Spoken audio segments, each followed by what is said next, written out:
गावात राहते, ती इथं येणं शक्य नाही. चोखा तुला खरं सांगू, माझी कंबर धुताना मला आवाज बांगड्याचा आलता. चोखा तू बांगड्या घालीत नाहीस ना? मग कोण धुतली माझी कंबर? ठास ठास रडू आलं आणि बापाला सांगितलं तुमच्या सुनबाईन धुतली. पडड्या पडड्या सासऱ्यानं आवाज दिला, सोयरा, ए सोयरा. जी मामांजी. बाजाच्या पायथ्याला सून बसली, पडड्या पडड्या सुनाचे दोन्ही हात हातात घेतले. बाई, ह्या हाताली सासऱ्याची कंबर धुतलीस? ए माय, ही फक्त बायको आणि लेक करू शकते, सून करू शकत नाही. तू माझी कंबर धुतलीस. मी 35 वर्ष पंढरपुरातल्या मालकाची वारी केली, आयुष्यात त्याला काहीच मागितलं नाही. एकच मरता मरता मागेल, अरे ज्या सुनानं घाण काम माझं केलंय तिच्यावर जर कधी परिस्थिती आली तर तू कर. ह्या आशीर्वादाची ताकद सासऱ्यानं सोनाला दिली. हे आशीर्वादाची ताकद सासऱ्याने सोनाला दिली. आणि शेवटी बाळांतपणाच्या अवस्थेमध्ये विटेवरच्या मालकाकडे इच्छा प्रगट केली. जगाच्या मालकानं 27 दिवस घाण बाळा ते धुतले. पुरविली आळे, पुरविली आळे, पुरविली आळे, जे जे केली ते ते काळी, जे जे केली ते ते, जे जे केली ते ते काळी, जे जे केली ते काळी, जे जे केली ते ते काळी, जे जे केली पुरविली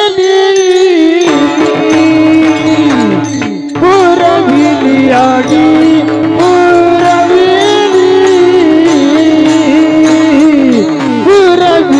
आडी,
जे जे केली ते ते काळी.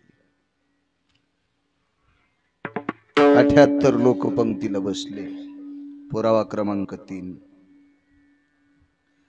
78 लोक पंक्तीला जेवायला बसले. त्या पंक्तीमध्ये गुडघ्या इतकं बकेट होतं सोन्याचं. त्या बकिटात पावशेराचं वगैरे सोन्याचं माझी बाबा आणि 9-10 किलो गावरान तूप असेल त्याच्यात. या 78 लोकायला पावशेराच्या वगैरेने तूप वाढीत होती. एक बाई तूप वाढीत होती. हो, आणि तूप वाढता वाढता चोळीची गाठ सुटली.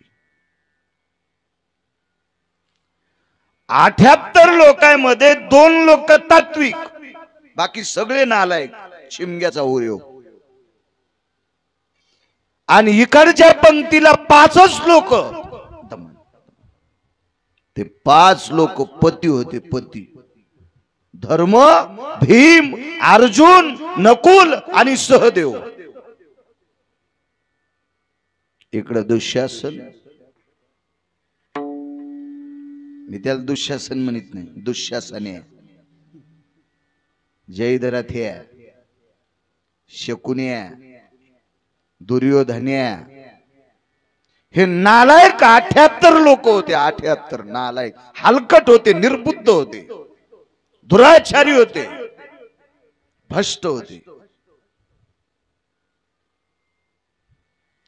चोळीची गाठ सुटली. दुर्योधनाला जिच्या चोळीची गाठ सुटली ती नात्यानं मोठी भाऊजाई आहे.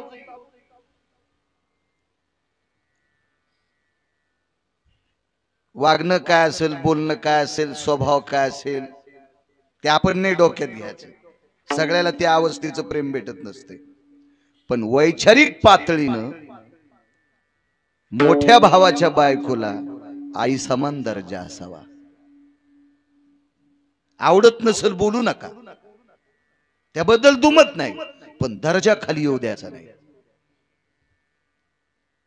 हा निसर्गाचा नियम आहे, सृष्टीचक्राचा नियम आहे. तसा हा दुर्योधन वाईट नव्हता, पण संगतीनं वाईट झाला. संगतीनं, संगत कधी कधी घातक असते. एक बाई बाजारात गेली, तिने 2 बरण्या घेतल्या 5-5 रुपयाच्या, प्लॅस्टिकच्या बरण्या. रुक्माजी बाबा 1-1 किलो माल बसत होता त्याच्यात.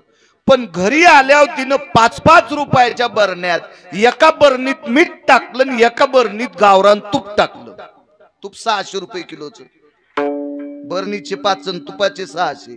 किती किंमत झाली नागटणकरांना? 605. आणि मिठाची किंमत भाऊ 10 रुपये किलो. बरणीचे 5, किती किंमत झाली? 15. संगतीचा परिणाम बघा. वजन तर गणेशांना तितकंच ना. आबा दोन्ही बरण्यात किलो किलो